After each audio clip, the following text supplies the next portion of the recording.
Hello, my honeybees. So this is just a short video on these fruity ice cubes. So I just cut up my favorite fruit.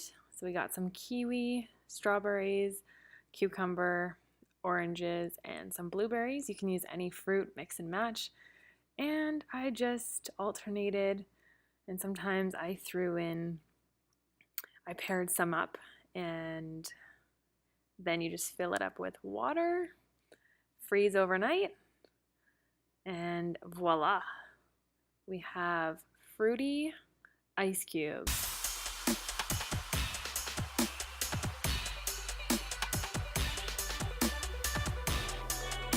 Thank you guys so much for watching. Subscribe for more videos and drop these into your favorite drink.